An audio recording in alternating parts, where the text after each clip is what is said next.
Yamuna sports complex में Shahdara police की mock drill, सुरक्षा व्यवस्था परखा गया। दिल्ली शाहदरा की यमुना स्पोर्ट्स कॉम्प्लेक्स में उस वक्त हड़कंप मच गया जब ऑडिटोरियम के अंदर गोलियों की आवाजें गूंजने लगी। कंट्रोल रूम को आतंकवादी हमले की सूचना मिली तो पुलिस ने पूरे इलाके को घेर लिया। हालांकि कुछ ही देर बाद सच्चाई सामने आई कि ये पुलिस की मॉक ड्रिल था। शाहदरा जिले के DCP Rajendra Prasad Meena Yamuna sports complex स्थित ऑडिटोरियम में बुधवार दोपहर 12:04 पर उस समय अफरा तफरी मच गई जब दिल्ली पुलिस कंट्रोल रूम को सूचना मिली कि ऑडिटोरियम के अंदर गोलियां चल रही हैं और 3 से 4 संदिग्ध आतंकवादी अंधाधुंध फायरिंग कर रहे हैं। सूचना मिलते ही विवेक विहार थाना पुलिस अलर्ट मोड में आ गई। एसएचओ हरकेश गाबा के नेतृत्व में हथियारों से लैस पुलिस टीम कुछ ही मिनटों में मौके पर पहुंची और पूरे परिसर को घेरकर ऑपरेशन शुरू कर दिया। ऑपरेशन के दौरान पुलिस ने घायलों को सुरक्षित बाहर निकालकर अस्पताल पहुंचाया। वहीं जवाबी कार्रवाई में एक संदिग्ध आतंकवादी को मार गिराया गया, जबकि दूसरे को जिंदा पकड़ लिया गया। पूरे ऑपरेशन के दौरान पुलिस की त्वरित प्रतिक्रिया और समन्वय देखने को मिला, लेकिन कुछ देर बाद इस पूरे घटनाक्रम की असली तस्वीर सामने आई। ये कोई वास्तविक आतंकी हमला नहीं था, बल्कि दिल्ली पुलिस की ओर से आयोजित एक मॉक ड्रिल थी। सीबीडी शाहदरा के फायर अधिकारी समन सिंह ने बताया कि इस अभ्यास का उद्देश्य आतंकवादी हमले जैसी आपात स्थिति में पुलिस की तैयारी, विभिन्न एजेंसियों के बीच समन्वय और त्वरित प्रतिक्रिया क्षमता का परीक्षण करना था।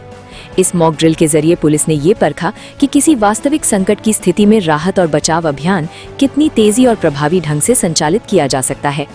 दिल्ली पुलिस का कहना है कि इस तरह के अभ्यास राजधानी की सुरक्षा व्यवस्था को और मजबूत बनाने के लिए समय समय पर आयोजित किए जाते हैं, ताकि किसी भी आपात स्थिति से प्रभावी तरीके से निपटा जा सके। बिहार में एक मॉक ड्रिल का आयोजन किया जा रहा है, जिसमें कि एक काल्पनिक सिचुएशन दी गई है कि एक टेररिस्ट अटैक होता है, उसमें गार्ड घायल होता है, दो कैजुअल्टी रिपोर्टेड होती है। तो इस तरह इसमें सारी एजेंसियां जो इन्वॉल्व होती है वो है ट्रैफिक है, मेडिकल एमरजेंसी है, एम्बुलेंसेज है, पीडीएस की हमारी टीम है और लोकल पुलिस है और लोकल एडमिनिस्ट्रेशन के जो लोग उसको रिस्टोर करते हैं वो है।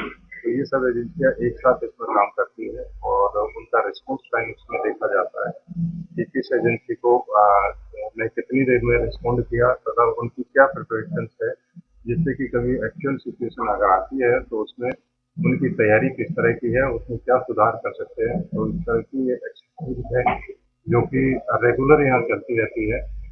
शाहदरा जिले में आज ये एक्सरसाइज यमुना स्पोर्ट्स क्लब में अभी चल रही है और बाकी 4 बजे 2 जगह पर और है, जिसमें क्रॉस रिवर मॉल और जीटीवी थाने के एरिया में एक्सरसाइज की जाएगी।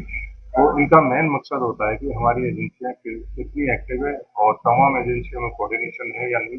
अगर कोई डिफेक्ट मिलता है या कोई सुधार की गुंजाइश रहती है तो उन सब में उनको बताया जाए और साथ ही साथ सबका रिस्पॉन्स टाइम इसमें नोट किया जाए ताकि उनको अच्छे से बता सकें। क्या ये वही नहीं है, बट ये चलता रहेगा। इसमें हर बार अलग अलग जो है हमारा एजेंडा रहता है। किसी टाइम टेररिस्ट एक्टिविटी का रहता है, किसी टाइम कोई बिल्डिंग गिरने से रिलेटेड हो सकता है, किसी टाइम फायर लगने से रिलेटेड हो सकता है, किसी टाइम रेस्क्यू ऑपरेशन का हो सकता है। तो इस तरह की सारे जो है इसमें बिंदु है वो कवर किए जाते हैं और उन्हीं के साथ से एक्सरसाइज। सर, आपका नाम और क्या कॉल मिली थी? हमारे को कॉल मिली थी कि भाई कोई आतंकवादी है, जैसे यहाँ पर सारी जो पक्षी हो रहे थे और डिपार्टमेंट आतंकवादी के काल पे आए थे, हमारे को भी कॉल मिली तो हम भी आए। तो सर यहाँ पर सामंजस्य जो देखा गया आज पुलिस का, एम्बुलेंस का, फायर ब्रिगेड का, तो कैसा महसूस करते हैं? क्या इस तरह की कॉल जरूरी है? ना बिल्कुल, बहुत अच्छा लगा, बहुत बढ़िया टाइम पर सब डिपार्टमेंट ठीक आ रहे हैं, अपने हिसाब से कोई दिक्कत नहीं है।